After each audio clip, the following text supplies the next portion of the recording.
Ингушское башенное селение Харп – архитектурный комплекс, представленный множеством исторических объектов, 4 склеповых могильника, 1 боевая башня высотой 13,5 метров и 8 жилых. Вот так, камень за камнем восстанавливали объект реставраторы в прошлом году за счет средств фонда «Сафмар» Микаила Гуцариева. Вот так сейчас выглядит родовое наследие Матиевых и Амирхановых, да и ингушского народа в целом. Но вот что главное, башенный комплекс покорил страны Европы, Америку и Азию, приняв участие на международной архитектурно-дизайнерской премии «Золотой Трезини». Харп стал обладателем золотой статуэтки. Мы участвовали в разных конкурсах, которые проходили в Петербурге, в Москве. Мы представляли Ингушетию в Самаре, представляли в Тюмени.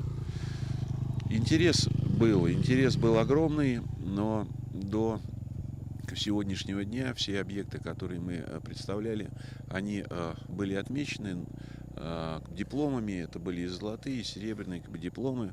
Их уже, я тут на днях взял и посчитал, около 10 штук. Вот.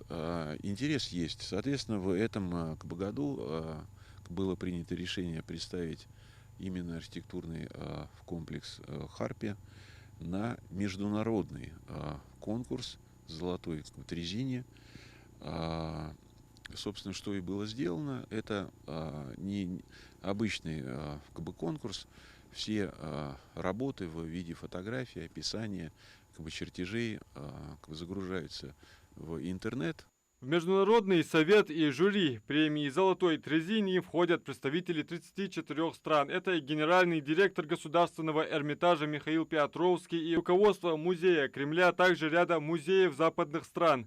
Международная премия ежегодно присуждается авторам наиболее художественно ценных проектов в области архитектуры, дизайна, реставрации, сценографии и музейного дела. В этом году среди 1100 объектов из 53 стран, представленных на конкурсе, был и комплекс Харп. Значит, жюри оценивало работу в течение нескольких месяцев.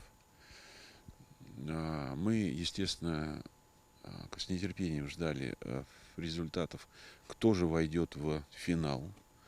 С удивлением мы узнали, что в номинации «Реставрация» Харпе, обогнав такие значимые проекты, как Петергоф, ВДНХ в Москве, сейчас не вспомню, ряд очень известных других объектов из разных городов и стран, вошел в тройку финалистов. И, соответственно, 15 ноября в Государственном зале Эрмитажа состоялась церемония объявления и награждения проекта, занявшего первое место. Номинация «Лучший реализованный проект реставрации». Победитель – башенный комплекс Харпе, Россия, Республика Ингушетия.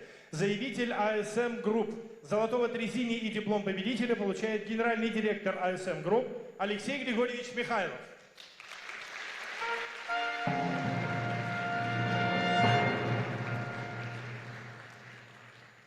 Значит, Харпе занял первое почетное место, получил позолоченную статуэтку, которую, естественно, я отвез в Москву, передал в благотворительный фонд в Сафмар, поскольку считаю, что это правильно и нужно. Инициатива, естественно, идет оттуда.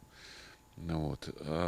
По сути, статуэтка это является неким архитектурным Оскаром, учитывая тот путь, который в течение года, пока шел этот конкурс, пришлось пройти, учитывая тех людей, которые все работы оценивали. Это бесспорно признание труда реставраторов, если учитывать, что ничего нового они в объект не привносили, а занимались лишь восстановлением объекта, то жюри со всего мира оценили архитектурные творения наших предков. Как делится Алексей Михайлов, за 3 года деятельности АСМ Групп в Ингушетии был удручен тем, что о горных красотах региона мало осведомлены в мире. А сейчас, благодаря президенту группы Сафмар Микаилу Гуцариеву, об Ингушетии не только услышали, но и увидели частичку края башен.